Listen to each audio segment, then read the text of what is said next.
Hello दोस्तों, स्वागत है आप सभी का हमारे यूट्यूब चैनल सत्येंद्र गुरुजी में। दोस्तों, इस वीडियो में हम आपके लिए मैथ के 10 इंपॉर्टेंट प्रश्न लाए हैं जो आने वाले सभी परीक्षा railway, RRB, NTPC, group D, ALP technician, SSC GD, MTS, CHSL इत्यादि के लिए काफी इंपॉर्टेंट है। इसीलिए आप लोग वीडियो के अंत तक जरूर बने रहिएगा। तो चलिए शुरू करते हैं प्रश्न संख्या 1 से। और आपको एक बता दूं, ये पार्ट नंबर हमारा 7 है दोस्तों। जिसने पार्ट नंबर 6 तक नहीं देखे हैं तो इस चैनल पे प्लेलिस्ट बना हुआ है रेलवे मैथ प्रीवियस पेपर का, जाकर वहां से सभी पार्ट को अवश्य देखेंगे। चलिए शुरू करते हैं प्रश्न संख्या 1 से। पहला क्वेश्चन आप लोगों के सामने दिया है दोस्त, ध्यान से देखें। कह रहे हैं यहाँ पर कैसे कर रहे हैं, देखो। कह रहा है 10% वार्षिक साधारण ब्याज की दर पर कोई धनराशि कितने वर्ष में, कितने समय में स्वयं की 2 गुनी हो जाएगी। आरआरबी ग्रुप डी 25/8/2022 का क्वेश्चन है। देखो ध्यान से, शिफ्ट सेकंड में पूछा गया है। मेरे दोस्त मेरे भाई, यहाँ पर हम लोग क्या करेंगे, ध्यान से देखिएगा। कह रहे हैं 10% वार्षिक साधारण ब्याज की दर से कोई धनराशि कितने समय में स्वयं की 2 गुनी हो जाएगी। मेरे दोस्त, आपको मैं एक सूत्र देता हूं, जिस सूत्र से कितना भी कठिन प्रश्न आपको जिंदगी में कभी भी मिलेगा, आप उसको आराम से कर सकते हैं। देखो, R इंटू टी बराबर होता है हमेशा 100 इंटू n-1 के। ये बात को हमेशा के लिए दिमाग में सेट करेंगे। R इंटू टी बराबर होता है 100 इंटू n-1। R बराबर रेट, रेट मतलब दर, टी बराबर टाइम, टाइम मतलब समय, एन मतलब मूलधन जो स्वयं की 2 गुनी हो रही है, 3 गुनी, 4 गुनी, 5 गुनी, कुछ भी बोले गुना गुनी, वो एन होगा। टी हमारा टाइम, आर हमारा कितना, रेट होगा। तो इस क्वेश्चन को अकॉर्डिंग हम पढ़ेंगे। इस क्वेश्चन में 10% वार्षिक साधारण ब्याज की दर से कोई धनराशि कितने समय में की स्वयं की 2 गुनी हो जाएगी। भाई कितना प्रतिशत, रेट दिया है 10, टाइम हमें निकालना है, इंटू 100 रहेगा, इंटू कितना गुना हो रहा है भाई, 2 गुना हो रहा है। तो n के जगह पे हम 2 लिखेंगे, -1। इस बात को समझ रहे। अब देखेंगे 2 में से 1 जाएगा तो 1 बचेगा, इस 2 में से 1 जाएगा तो 1 बचेगा। हमारे पास कुल मिलाकर कितना बचा, 10 इंटू टी बराबर में कितना हो गया, बराबर के इस साइड 2 में से 1 गया 1, और 1 को 100 से गुना करेंगे तो 100 होगा। ठीक है। अब देखो दोस्त, यहाँ पर 1 0 से 1 0 काट सकते हैं। टी बराबर कितना निकल के आया, 10 वर्ष। 10 वर्ष में यह धनराशि स्वयं की 2 गुनी हो जाएगी। ऑप्शन नंबर डी इस प्रश्न का सही आंसर होगा। ठीक है दोस्त, हम उम्मीद कर रहे हैं कि इस क्वेश्चन को आप अवश्य समझ गए होंगे। एक क्वेश्चन में कुछ नहीं था, केवल ये अगर आपको फॉर्मूला मालूम है ना, तो आप इसको चुटकी बजाते ही आंसर करेंगे। रेट इंटू टाइम बराबर 100 इंटू n-1। बात खत्म, आगे बढ़ा जाए।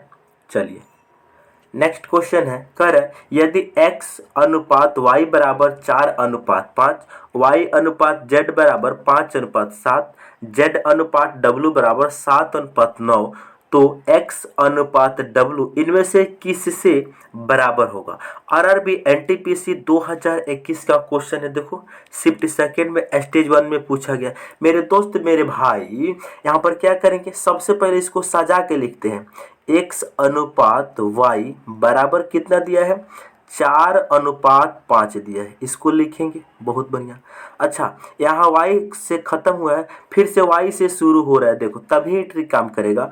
y अनुपात z बराबर कितना दिया है दोस्त, y अनुपात z बराबर दिया है 5:7। बातें समझ में आ रही है, बिल्कुल। आगे देखो, आगे कर रहे हैं z अनुपात W बराबर कितना दिया है दोस्त, 7:9 दिया है। ठीक है। हम लोगों से फाइनली यहाँ पर नीचे क्या पूछा गया है कि बता दीजिए x अनुपात W, x अनुपात W का मान कितना होगा। मेरे दोस्त मेरे भाई, जब भी ऐसा प्रश्न जिंदगी में कभी भी आपको मिले ना, करना क्या, देखो हम यहाँ पर जो ट्रिक बता रहे, ये ट्रिक कहीं भी काम कर सकता है। इसको ध्यान से लिख लो कहीं। मेरे दोस्त यहाँ पर देखो, x अनुपात y कितना है 4:5, y अनुपात z कितना है 5:7, z अनुपात w कितना है 7:9। कहने का मतलब यहाँ से एक चीज कॉमन दिख रहा होगा, x अनुपात y से यहाँ खत्म हुआ है, फिर y से यहाँ शुरू हुआ है, फिर यहाँ z से खत्म हुआ है, फिर z से यहाँ शुरू हुआ है। कहने का मतलब मेरे दोस्त ये तिरछा देखो सेम है, ये भी सेम है। अब बात खत्म। यहाँ पे ट्रिक लगेगा, जब भी आपसे फर्स्ट और लास्ट का रेशियो पूछा जाए, फर्स्ट और लास्ट का रेशियो पूछा जाए, कुछ नहीं करना, सीधा सीधी गुना कर दो। समझ पा रहे हैं? सीधा सीधी स्ट्रेट गुना कर दो, बात खत्म। यानी 4 गुना 5 गुना 7 x का वैल्यू होगा, 5 गुना 7 गुना 9 w का वैल्यू होगा। बातें समझ रहे हैं? तो यानी कि 4 गुना 5 गुना 7 ये किन का वैल्यू होगा? x का। इधर क्या है भाई, ध्यान से देखो, इधर क्या है? अनुपात। इधर w के लिए क्या होगा? 5 गुना 7 गुना 9, 5 गुना 7 गुना 9। अब देखो जो कॉमन है उसे तुम काट दो, ठीक है, काट दो। यानी इधर 7 है, इधर भी 7 है, खत्म। इधर 5 है, इधर भी 5 है, खत्म। कुल मिला के बात ये है कि x और w का रेशियो आया मेरे दोस्त 4 अनुपात कितना? 9। बातें समझ में आ रहा होगा? 4:9 कौन सा ऑप्शन में दिया है भाई? ऑप्शन नंबर डी में दिया है। इस प्रश्न का राइट आंसर ऑप्शन डी होगा। हम उम्मीद करते हैं कि ये प्रश्न आपको बहुत बढ़िया तरीका से समझ में आ गया होगा। अगर नहीं भी समझ में आया है ना, तो कमेंट करके अपने भैया से जरूर इस क्वेश्चन को रिपीट करवाइएगा, ठीक है। चलिए आगे बढ़ते हैं। अगला प्रश्न कर रहा है, एक संख्या को 6/5 से गुना करने पर 108/125 प्राप्त होता है, तो वह संख्या ज्ञात कीजिए। RRB NTPC 2021 shift second stage 1 का क्वेश्चन है दोस्त, बताइए। कह रहा है एक संख्या के 6/5 से गुना करने पर 108/125 प्राप्त होता है। मान लीजिए संख्या मान लेते हैं अगर p है, इसको गुना कर रहे हैं हम 6/5 से, तो कितना मिल रहा है? वो हमें मिल रहा है 108 बटा कितना भाई? 125। बात खत्म। इसी को हम सॉल्व कर लेंगे काट पीट के। अब देखेंगे दोस्त, यहाँ पर इस 5 से इस 125 को हम कितना बार में काट सकते हैं? 5 दूनी 10, 5 या 25, यानी 25 25 125 होता है। अच्छा, इस 6 से 108 को हम कितना बार में काट सकते हैं भाई? 6 कम 6, 6 8 48, यानी 18 ऊपर बचा, 25 नीचे बचा। तो जब ये p के साथ क्रॉस गुना करेगा तो इसीलिए p बराबर कितना हो जाएगा भाई, समझते हैं? यानी इसको जब चाहो तो तुम ऐसे कर लो, p गुना 1/1 रहा, 6 कम 6, 18 से ही काटा, 5 कम 5, 25 बार में काटा। अब हम गुना करेंगे तो कितना होगा भाई? 25p बराबर हो जाएगा 18 के। बातें समझ आ रही है? इसीलिए p बराबर कितना हो जाएगा? 18/25 इस क्वेश्चन का राइट आंसर होगा, जो किस ऑप्शन में दिया है भाई? कौन सा ऑप्शन में दिया है? 18/25, ऑप्शन नंबर सी इस प्रश्न का राइट आंसर होगा। ठीक है दोस्त, हम उम्मीद कर रहे हैं कि ये प्रश्न आपको बहुत बढ़िया तरीके से समझ में आ गया होगा। बढ़ते हैं अगले क्वेश्चन की तरफ। चलिए नेक्स्ट क्वेश्चन बहुत इंपॉर्टेंट है दोस्त, इसको टिक करेंगे। देख रहे हैं कितना टैग लगा हुआ है? रेलवे एनटीपीसी ऑनलाइन परीक्षा 6 अप्रैल 2016 के फर्स्ट पाली में पूछा गया है। आरआरबी में पूछा गया 2004 में, फिर देखिए 2011 में, फिर देखिए 2003 में। ये जो क्वेश्चन है मेरे दोस्त बहुत बार पूछा गया है। कहने का मतलब रेलवे बोर्ड के लिए जानते हैं क्वेश्चन का इतना भंडार है दोस्तों कि उसमें से कहीं से भी कुछ भी उठा के पूछी जा सकती है। इसीलिए जो भी यहाँ पे टैग लगा हुआ है ना, इस क्वेश्चन को आप बिल्कुल बेझिझक होकर सीखिएगा। कह रहा है धनात्मक पूर्णांकों 60 और 50 के बीच कितनी अभाज्य संख्याएं हैं? बहुत इंपॉर्टेंट क्वेश्चन है और प्राइम नंबर पे जो भी क्वेश्चन आता है ना इंपॉर्टेंट ही होता है। कह रहे हैं दोस्त धनात्मक पूर्णांक 60 और 100 के बीच में कितना अभाज्य संख्या, यही बताना। मेरे दोस्त सबसे पहले हम लोगों को मालूम होना चाहिए कि 1 से लेकर 100 तक कितनी अभाज्य संख्या है। अगर हमें मालूम नहीं है तो हम इनके बीच कैसे निकाल सकते हैं? मेरे दोस्त मेरे भाई, मैं आपको एक बात बता देता हूँ, कितना अभाज्य संख्या है इसका आज तक कोई ट्रिक ही नहीं बना है। इसको याद करना पड़ता है, इसको याद रखेंगे, रेलवे में बहुत पूछा जाएगा। हम आपको बता रहे हैं, देखो 1 से लेकर 25 तक नंबर हम जब लिखेंगे ना, तो उसमें टोटल अभाज्य संख्या जो आएगी वो 9 आएगा। बातें समझ में आ रही है। 1 से लेके 25 तक संख्या में कितना अभाज्य संख्या आता है? 9 आता है। यहां देखेंगे 1 से लेके 50 तक जो संख्या होगा उसमें टोटल कितना अभाज्य संख्या होती है? 15 होती है। ठीक है। अच्छा, 1 से लेके 75 तक जो टोटल अभाज्य संख्या होती है वो कितना होती है भाई? 1 से लेके 75 तक टोटल अभाज्य संख्या होती है 21। ठीक है। अच्छा, 1 से लेकर 100 तक जो टोटल नंबर होता है उसमें जो टोटल अभाज्य संख्या होती है वो 25 होती है। हम उम्मीद कर रहे हैं कि इतना तो आप बहुत बढ़िया तरीका से समझ गए होंगे। कहने का मतलब 1 से अगर 25 तक नंबर लिखा जाए तो उसमें टोटल अभाज्य संख्या 9 आता है। 1 से 50 तक नंबर लिखा जाए उसमें टोटल 15 अभाज्य संख्या आता है। 1 से 75 तक जब अंक लिखा जाए यानी गिनती लिखी जाए तो उसमें 21 अभाज्य संख्या आता है। 1 से लेके 100 तक संख्या लिखी जाए उसमें टोटल 25 अभाज्य संख्या आता है। ये बात सबको समझ में आ गया है। तो मेरे दोस्त मेरे भाई, हमें चाहिए 60 और 100 के बीच में। तो सबसे पहले 1 से लेके 100 तक टोटल 25 अभाज्य संख्या होती है, हम सभी कोई जानते हैं। 25 अभाज्य संख्या में से अगर हम घटा देंगे भाई, 25 अभाज्य संख्या में से 1 से 50 तक टोटल अभाज्य संख्या कितना है? 15 है। हम घटा देंगे 1 से 50 तक टोटल 15 अभाज्य संख्या घटा देंगे तो कितना मिलेगा हमें? ये मिलेगा कितना? 15 में से 25 में से 15 जाएगा, कितना बचेगा भाई? यानी कितना बचेगा? 10 बचेगा। ये 10 कहाँ से आया? ये 10 जो है मेरे दोस्त, ये 50 से 100 के बीच में टोटल अभाज्य संख्या है। बातें समझ में आ रही है। हम क्या करा, 1 से 100 तक टोटल 25 अभाज्य संख्या लिया और 1 से 50 तक टोटल 15 संख्या जब हम घटा दिए तो हमें 10 अभाज्य संख्या मिला। लेकिन ये 10 अभाज्य संख्या कहाँ से कहाँ तक है? 50 से 100 के बीच में है। लेकिन हमें चाहिए 60 से और 100 के बीच में, 60 और 100 के बीच में। हम क्या करेंगे दोस्त, देखो 50 से 60 के बीच में कितना अभाज्य संख्या है इसको काउंट कर लो। 50 से 60 के बीच में कितना अभाज्य संख्या है मेरे दोस्त मेरे भाई? एक आता है 53, ठीक है, एक आता है 59। यानी 50 से 60 के बीच में 2 अभाज्य संख्या और आती है। तो ये जो 50 से 100 के बीच में 10 अभाज्य संख्या है, ये 2 और घट जाएंगे तो 10 में से 2 घटेगा, यानी 10 50 से 100 के बीच में है। लेकिन 50 से 60 के बीच में 2 और आता है, घटा देंगे, कितना बचेगा? 8।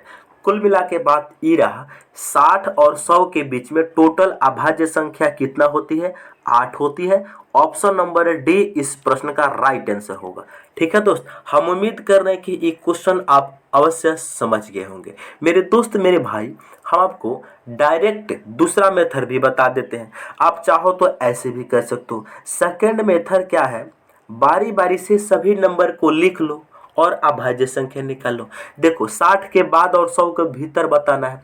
तो देखेंगे 61 एक अभाज्य संख्या होती है, इसके बाद में आ जाएगा 67 आ जाएगा, इसके बाद में 71 होता है, इसके बाद में 73 होता है, इसके बाद में 79 होता है, उसके बाद में मेरे दोस्त 83 होता है, 89 होता है, 83 होता है, इसके बाद में 89 होता है और लास्ट में एक आ जाता है 97।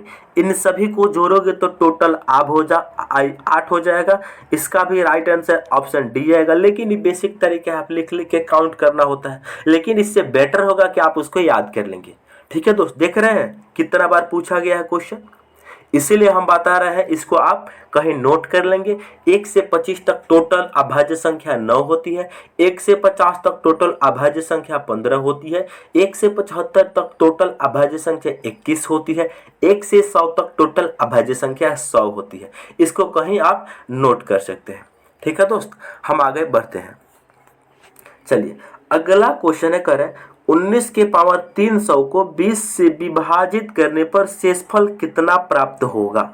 आरआरबी एनटीपीसी 2021 के शिफ्ट सेकेंड स्टेज 1 का क्वेश्चन है। मेरे दोस्त मेरे भाई, हम आपको एक कंसेप्ट देता हूं। अगर हम यहाँ सीखेंगे, अगर हम इस 5 को 2 से भागा दें तो कितने बार में जाएगा? 2 दूनी 4, 5 में से 4 जाएगा तो 1 शेष बचा कि नहीं? अच्छा, इसको हम डायरेक्ट यहाँ पर भाग देने का सिखा रहे हैं। अगर हम इस 5 को भागा देंगे, 5 से भागा देंगे तो इसका रिमाइंडर 2 बनेगा, एक पॉजिटिव रिमाइंडर एक नेगेटिव रिमाइंडर। 2 से 5 को भागा देंगे तो 1 शेष बचेगा, 2 दूनी 4, 1 शेष बचा यहाँ पॉजिटिव में। अच्छा, यहाँ देखेंगे जब हम इसी 5 को भाग देंगे, अगर 5 के स्थान पे मान लेते 6 होता तो 2 से भागा देते तो पूरा पूरा कट जाता। बिल्कुल सही। तो ये बताइए यहाँ माइनस का 1 भी हो सकता है कि नहीं, यानी अगर यहाँ पर 6 हो जाए तो 2 से कट जाता। कहने का मतलब 1 कम, रिमाइंडर माइनस में 1 कम होगा और प्लस में कितना हो जाएगा 1। बातें समझ रहे हैं? नहीं समझ रहे तो फिर से समझिए। अगर हम यहाँ पे लेते हैं 10, इसको भाग करते हैं हम 4 से, ठीक है, तो कितना बार में जाएगा भाई, देखो कितना बार में जाएगा, 4 दूनी 8, प्लस का 2 रिमाइंडर बचेगा। अगर इस 10 के स्थान पर 12 होता तो हम 4 से पूरा पूरा इसको भाग देते तो 3 बार में चला जाता। इसका मतलब -2 कम है। बातें समझ रहे हैं कि नहीं? यानी यहाँ पर प्लस रिमाइंडर 2 छोड़ रहा है, लेकिन यहाँ पर -2 भी है रिमाइंडर। इसका मतलब रिमाइंडर हमेशा पॉजिटिव और नेगेटिव दोनों होता है। मतलब कहने का मतलब इस 10 के स्थान पर अगर 12 होता तो 4 से पूरा पूरा भाग चला जाता। तो 12 से 10 कितना कम है, -2। सेम वही लॉजिक इस क्वेश्चन पे लगाते हैं। 19 के पावर मेरे दोस्त कितना है, 300 है। इसको हम जब 20 से भागा देंगे तो कितना शेषफल बचेगा, यही बताना है मेरे दोस्त मेरे भाई। अगर 19 के स्थान पर 20 होता तो 20 से पूरा पूरा भाग लग जाता। तो यहाँ पर हम लिख सकते हैं -1 कम है कितना, 20 से, यानी 20 से 1 कम है तो हम -1 लिख सकते हैं। बटा में 20 ज्यों का त्यों, अब पावर में 300 रहेगा। ये बात समझ में यहाँ तक आपको आया कि नहीं, ये बताइए पहले। यहाँ तक आपको बात समझ में आया कि नहीं, ये बताइए मेरे दोस्त मेरे भाई। हमने आपको क्या बोला कि जब भी ऊपर वाला जो वैल्यू है नीचे वाला वैल्यू से 1 कम है ना। अगर यहाँ पर 20 होता तो 20 से पूरा पूरा डिवाइड हो जाता, लेकिन 20 से कितना कम है, 1 कम है तो -1। अच्छा, आपको मैं बात एक बताता हूँ। अगर माइनस का पावर अगर यहाँ पर हम ऑड नंबर लेते हैं, कोई भी ऑड नंबर लेंगे तो हमेशा रिजल्ट माइनस बनेगा। अगर माइनस का पावर हम इवन लेंगे तो हमेशा रिजल्ट प्लस बनेगा। बातें समझ रहे हैं? बातें समझ पा रहे हैं कि नहीं? यानी अगर माइनस के पावर इवन नंबर हो तो प्लस में वैल्यू आती है, अगर ऑड नंबर हो तो माइनस में आता है। ठीक है दोस्त, यानी कि कहने का मतलब ये बताइए जो 300 है ये ऑड है कि इवन है? इवन है, क्योंकि 2 से पूरा पूरा भाग चला जाएगा। इवन है, इसका मतलब -1 के पावर 300 हम करेंगे तो 1 होगा। ठीक है। अच्छा, 20 ज्यों का त्यों रहेगा। और रिमाइंडर क्या होता है, जिस संख्या से भाग देना होता है उस संख्या का छोटा रूप, यानी 20 से 1 जो है अब 20 से भाग नहीं जाएगा। तो इसका रिमाइंडर ऑप्शन नंबर बी हो जाएगा इस क्वेश्चन का राइट आंसर। 1 बच जाएगा शेषफल। ठीक है दोस्त, हम उम्मीद कर रहे हैं कि ये क्वेश्चन आपको बहुत बढ़िया तरीका से समझ में आ गया होगा। और आपको एक यहाँ पर चाहो तो तुम डायरेक्ट ट्रिक भी लगा सकते हो। देखो, जब भी नीचे से ऊपर 1 कम हो, जब भी नीचे से ऊपर 1 कम हो तो मेरे दोस्त मेरे भाई, यहाँ अगर वैल्यू इवन नंबर है तो हमेशा आंसर 1 होगा। अगर यहाँ पर वैल्यू ऑड नंबर है तो जो नंबर आएगा वो 20 में से 1 घटाएंगे। मान लेते हैं ऑड नंबर होता तो -1 आता रिमाइंडर यहाँ पर, तो -1 को 20 में से घटाते तो 19 होता। ठीक है दोस्त, यानी कुल मिला के बात कहने का मतलब आप समझ गए होंगे कि यहाँ पर इवन होगा तो 1 होगा, ऑड होगा तो जो नंबर दिया गया वही नंबर होगा। ठीक है, चलो आप कंसेप्ट पर ध्यान देंगे, कभी भी नहीं फंसेंगे। चलिए अगले प्रश्न की ओर अब हम लोग बढ़ते हैं। अगला क्वेश्चन है 42.25 का वर्गमूल ज्ञात कीजिए। मेरे दोस्त आरआरबी एनटीपीसी 2021 के शिफ्ट 1 स्टेज फर्स्ट में पूछा गया क्वेश्चन कह रहा है, उसको ध्यान से देखेंगे। इसका वर्गमूल लेना है, हमें क्या करेंगे, कुछ नहीं, वर्गमूल लेना है, यानी कितना है 4225 हम लिख लेते हैं। यहाँ पर पॉइंट भी है 42.25 है। मेरे दोस्त मेरे भाई, इसको बाटा में हम देखो दशमलव हटाने का तरीका बता रहे हैं। देखो यहाँ पर जब पॉइंट हटाते हैं तो उसके बदले नीचे में 1 लिखते हैं। अब पॉइंट के बाद जितना अंक है उतना हम 0 लगाते हैं, तो पॉइंट के बाद 2 अंक है तो 2 0 लगाएंगे। अब हमारे पास कितना बचा, 4225 बचा। अब देखेंगे दोस्त यहाँ पर 100 का वर्गमूल कितना होता है, 100 का वर्गमूल होता है 10, निकल गया। 4225 का वर्गमूल हम कैसे निकालेंगे? देखो, जब भी मेरे दोस्त अगर कोई भी संख्या का वर्गमूल निकालना है, यहाँ देखो 4225 का वर्गमूल निकालना है, तो देखो इसका तरीका जो है ध्यान से देखेंगे। इकाई के स्थान पर कितना अंक है? 5 है। इसका मतलब हम 5 का स्क्वायर करते हैं तो कितना आता है भाई? 25 आता है। बातें समझ रहे हैं? तो इकाई का स्थान 5 है तो इसका मतलब 5 का स्क्वायर रहा होगा, इसीलिए यानी 4225 है ना, 5 का स्क्वायर रहा होगा। तो इकाई स्थान पे 5 है तो हम 5 को लिख लेंगे। अब हम क्या करेंगे? वर्गमूल निकालना है तो लास्ट के 2 अंक को हम भूल जाएंगे। हमारे पास बचा कितना? 42 बचा। अब देखो 42 जो है ना मेरे दोस्त, ये कितना होगा? 42 किस संख्या के वर्ग के बराबर होता है? जो 42 है या तो 6 के स्क्वायर के बराबर रहा होगा या 7 के, यानी कहने का मतलब या तो 6 का वर्ग रहा होगा या 7 का, ठीक है। लेकिन 6 का स्क्वायर कितना होता है? 36। 7 का स्क्वायर कितना होता है? 49। ये बताइए किससे ही ज़्यादा नज़दीक है? मेरे दोस्त 36 से कितना ज़्यादा है? 36 से ही 6 ज़्यादा है। अच्छा, 49 से कितना कम है? 42। 49 से मेरे दोस्त कितना कम है? 7 कम है। तो हमारे कहने का मतलब इकाई के स्थान पर 5 है तो 5 आएगा। लेकिन ये बताइए हम 6 का वर्ग ले कि 7 का वर्ग ले? मेरे दोस्त मेरे भाई, जिस संख्या के नज़दीक 42 आता है उसी को लेना है। 6 का स्क्वायर 36 के नज़दीक है कि 49 के नज़दीक है? मेरे दोस्त 36 से 6 ज़्यादा है, 49 से कितना? 7 कम है। इसका मतलब 36 के ज़्यादा नज़दीक है, तो 36 यानी कि ये 6 को हम लेंगे, तो यहाँ पर आ जाएगा 6। बातें समझ में आ रही है? यानी कुल मिलाकर ये 65 का वर्ग रहा। आप हम उम्मीद करें कि वर्गमूल निकालना बहुत बढ़िया तरीके से सीख चुके होंगे। तो ये कितना हो जाएगा भाई? 65। कुल मिला के बात ये रहा कि ये 42 से जो 25 है इसका वर्गमूल जब हमने निकाला था कितना आया दोस्त? 65 आया।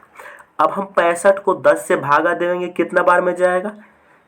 देखो एक अंक के बाद दशमलव चला आएगा, 6.5, क्योंकि नीचे में एक जीरो है तो एक अंक के बाद दशमलव आ जाएगा, 6.5। ऑप्शन सी इस क्वेश्चन का सही जवाब हो जाएगा। ठीक है दोस्त, आगे बढ़ते हैं, बढ़िए।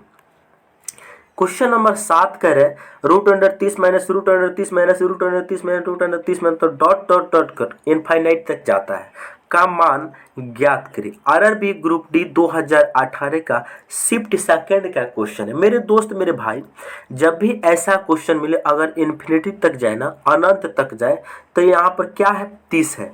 इस 30 को ऐसे 2 भागों में तोड़े, इस 30 को ऐसे लगातार 2 भागों में तोड़े कि गुना करने पर 30 आ जाए, लेकिन उनके बीच गैप 1 होना चाहिए। जैसे हम 5 गुना 6 लिख सकते हैं, बिल्कुल सही। 5 और 6 के बीच में बिल्कुल गैप 1 का है। देखो ध्यान से, हमने आपको क्या बोला? इस 30 को ऐसे 2 भागों में तोड़ो, 5 गुना 6, जिनके बीच गैप कितना का होना चाहिए? 1 का गैप होना चाहिए, ये है। लेकिन यहाँ पर माइनस है सब जगह, तो ये छोटा वाला आंसर होगा। अगर बीच में प्लस होता तो बड़ा वाला आंसर होता, लेकिन इस क्वेश्चन में माइनस है तो इसीलिए छोटा वाला आंसर होगा। 5 ऑप्शन नंबर ए इस प्रश्न का राइट आंसर होगा। हम उम्मीद कर रहे हैं कि ये क्वेश्चन आपको बहुत बढ़िया तरीका से समझ में आया होगा दोस्त। अब हम लोग बढ़ते हैं अगले क्वेश्चन की तरफ। चलिए नेक्स्ट क्वेश्चन, अगला क्वेश्चन कह रहा है 5 के पावर 3 गुना 4 के पावर 3, 3 के पावर 5 गुना 5 के पावर 2 गुना 4 के पावर 4 और 3 के पावर 2 गुना 5 गुना 4 के पावर 3 का महत्तम समापवर्तक ज्ञात करें। महत्तम समापवर्तक ज्ञात करें। आरआरबी ग्रुप डी 2018 शिफ्ट 1 का क्वेश्चन है। करेंगे दोस्त कैसे? मेरे दोस्त महत्तम समापवर्तक को एचसीएफ बोला जाता है। ठीक है, महत्तम समापवर्तक को एचसीएफ बोला जाता है। एचसीएफ जब भी निकालेंगे ऐसे क्वेश्चन में दोस्तों करना क्या है, देखेंगे इन सभी में जो भी चीज कॉमन है ना उसका सबसे छोटी पावर हम लेंगे। यहाँ देखेंगे 5 है, 5 यहाँ पर है, यहाँ पर भी 5 है, यहाँ पर भी 5 है। ये बताइए 5 तो एचसीएफ आएगा, लेकिन 5 के पावर 3 है, 5 के पावर 2 है, यहाँ 5 के पावर कुछ नहीं है, तो इसका मतलब 5 के पावर 1 है। बातें समझ रहे हैं? तो ये बताइए दोस्त इसमें सबसे छोटी पावर कौन होगी? 5 के पावर 1 होगा, तो हम 5 के पावर 1 लेंगे। बातें समझ में आ रही है? गुना। अब देखेंगे दोस्त यहाँ भी, यहाँ 4 है, यहाँ 4 है, यहाँ भी 4 है, 4 के पावर 3 यहाँ पर है, 4 के पावर 4 यहाँ पर है, 4 के पावर 3 यहाँ पर है। तो इसमें सबसे छोटी पावर कौन होगी? 4 के पावर 3। तो हम लेंगे 4 के पावर 3, बात खत्म। यहाँ पर देखेंगे सेकंड में 3 है, बाकी यहाँ भी 3 है, लेकिन फर्स्ट में 3 नहीं है। HCF के लिए कॉमन होना जरूरी है। तो अब हम इन्हीं को सॉल्व कर देंगे। 5 की पावर 1 5 होगा, 4 के पावर 3 मेरे दोस्त 64 होता है। 64 को 5 से गुना करेंगे कितना होगा? 5 चौके 20 के 0, कैरी कितना 2, 5 छक 30 और 2 कितना 32, 320 इस क्वेश्चन का सही जवाब होगा ऑप्शन डी सही। हम उम्मीद कर रहे हैं कि ये क्वेश्चन आप अवश्य समझ गए होंगे। अच्छा, अगर यहीं पर आपसे एलसीएम पूछ ले तो क्या होगा? लघुत्तम समापवर्तक, यानी अगर यहीं पे एलसीएम पूछ ले तो क्या होगा? एलसीएम में मेरे दोस्त कॉमन जो नंबर होता है उसमें सबसे बड़ी पावर लेते हैं, यानी कि 5 यहाँ भी है, 5 यहाँ भी है, 5 देखो यहाँ है, 5 यहाँ है, 5 यहाँ है। तो 5 की सबसे बड़ी पावर क्या होगी? 5 के पावर 3 यहाँ पर है, तो 5 के पावर 3 हो जाएगा। उसके बाद 4 देखेंगे, 4 यहाँ भी है, 4 यहाँ भी है, 4 यहाँ भी है। तो 4 के सबसे बड़ी पावर यहाँ पे है, 4 के पावर 4 है, तो 4 के पावर 4 लेंगे। अब देखो दोस्त, कोई और कॉमन है? नहीं है। जो कॉमन नहीं है, जो बचा उसी को पूरा लिख लेंगे। ठीक है दोस्त, जो बचा उसको पूरा लिख लेंगे। 3 के पावर 5 है, लिख लेंगे 2 के पावर, यानी कि 3 के पावर 3 है, 3 के पावर 5 है, तो यहाँ पर लिख लेंगे। यहाँ हो जाएगा 3 के पावर 2 लिख लेंगे। ठीक है दोस्त, इसको हम सॉल्व कर लेंगे, यही इस क्वेश्चन का एलसीएम हो जाएगा दोस्त। ठीक है, आगे बढ़ा जाए। चलिए अगला क्वेश्चन कह रहा है, एक चुनाव में 2 प्रत्याशी को प्राप्त मतों का अनुपात 2:9 था। यदि जीते हुए प्रत्याशी को 98 43 21 वोट प्राप्त हुए तो डाली गई कुल मतों की संख्या ज्ञात कीजिए। आरआरबी एनटीपीसी का पूछा हुआ क्वेश्चन है, सेकेंड शिफ्ट का, स्टेज फर्स्ट का। मेरे दोस्त मेरे भाई, ये बताइए 2:9 के रेशियो में अनुपात में वोट मिला है, यानी एक को 2 मिला है तो एक को 9 मिला है। तो ये बताइए इसमें जीता कौन होगा? जिसको अनुपात में 12 नंबर है वो एक्चुअल में बड़ी होती है। देखो यहाँ पर एक कंसेप्ट लिखो, जो भी नंबर अनुपात में 12 होता है इसका मतलब एक्चुअल में भी 12 होता है। जो नंबर छोटा होता है एक्चुअल में भी छोटा होता है। कहने का मतलब मेरे दोस्त मेरे भाई, जो जीता होगा उसको 9 वोट मिला होगा, जो हारा होगा उसको 2 वोट मिला होगा। कह रहे यदि जीते हुए प्रत्याशी को 98 43 21 वोट प्राप्त हुए तो यानी तो कुल डाली गई मतों की संख्या बताइए। यानी 9 का वैल्यू कितना दिया है? देखो 9 का वैल्यू जीते हुए प्रत्याशी को अनुपात में कितना मिला है? 9, जबकि एक्चुअल में कितना मिला है? 98 43 21 वोट मिला है। तो ये बताइए हमें टोटल वोट निकलना है, हम नहीं निकाल सकते? कुल डाले गए वोट की संख्या 2 हारे हुए की मिला है, 9 जीते हुए की मिला है, 9 2 11, टोटल कितना वोट हो गया? 11 हो गया। तो हम 11 का वैल्यू नहीं निकाल सकते हैं दोस्त? बिल्कुल निकाल सकते हैं। कैसे? 98 43 21 को जब हम 9 से भागा करेंगे तो जानते हैं कितना बार में जाएगा?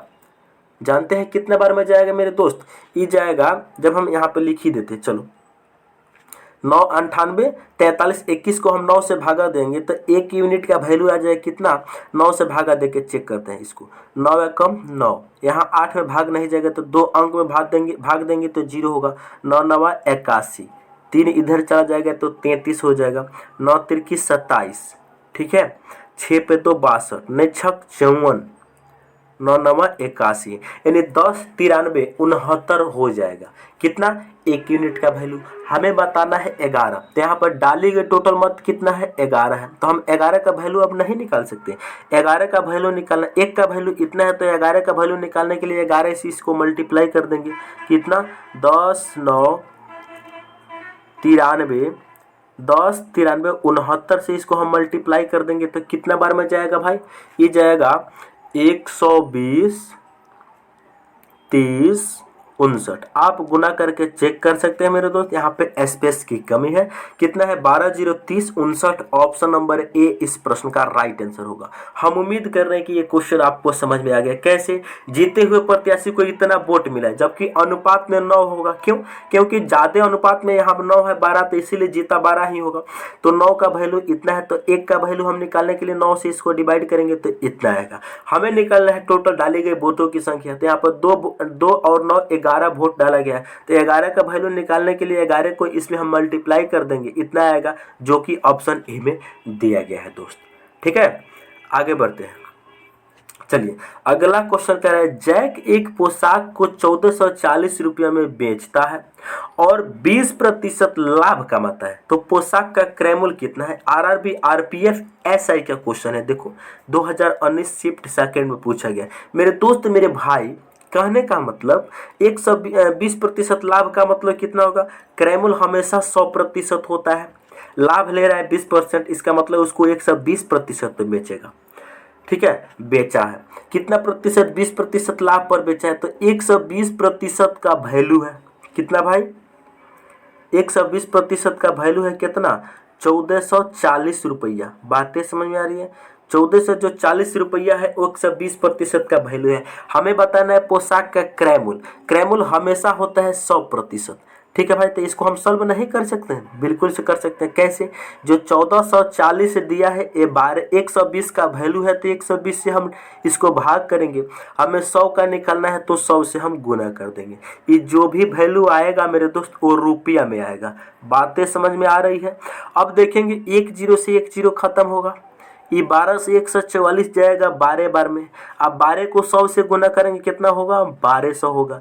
ये बताइए 1200 किस ऑप्शन में दिया है? ऑप्शन नंबर सी में दिया है। ठीक है दोस्त, चलिए, तो हम उम्मीद करते हैं कि एक क्वेश्चन आपको बहुत बढ़िया तरीके से समझ में आ गया होगा। आज के बाद ऐसा जिंदगी में कभी भी आप लोगों को क्वेश्चन ऐसा मिलेगा ना, तो आप आसानी से कर लेंगे। यदि आप हमारे चैनल पर पहली बार आए हैं, तो चैनल को जरूर सब्सक्राइब कीजिए और अपने दोस्तों के पास शेयर कीजिए। मिलते हैं नेक्स्ट वीडियो में।